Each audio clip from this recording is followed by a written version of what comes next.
while it hasn't exactly been the rebirth of the anime game, it has been, I guess, the expansion of the anime game into Western audiences. And finally we have Under Night In-Birth Exe Late.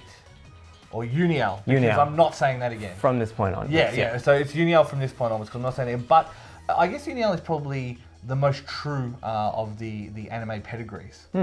And that's really fitting because it's actually created by the crew that created Melty Blood, which was one of the original fan-made, so Doujin-style fighters that actually got official recognition from the franchise it was actually based on. And it had an anime, and it had all sorts of things sort of expand from that and became true canon. So they're royalty in terms of anime fighters, and for them to finally release a mainstream project after what has been at least 5 years, even longer, a lot of people had high expectations. And yeah, generally speaking, I think it's actually come out really, really well. And so I guess for a lot of it, it carries a lot of mechanics over from Melty Blood. It's definitely Melty Blood skeleton underneath it all.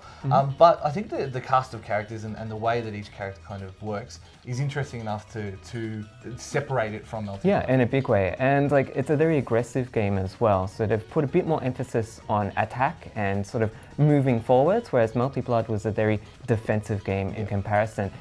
If nothing else, it's interesting that they've got a cast of anime characters that aren't just straight, lolicon or using umbrellas. Each of them look pretty lethal. Like they could generally distribute the damage you see them distribute. So and that's what I think one thing we should mention as well is the grid system. So basically, depending on how aggressive or how many of a particular action you take, you build up grid, and then you can then convert that into meter, use that for Roman cancel. Well, it's not called Roman cancels, but same thing. Cancels. And it's a really important third kind of meta mechanic over the top of the existing fighting.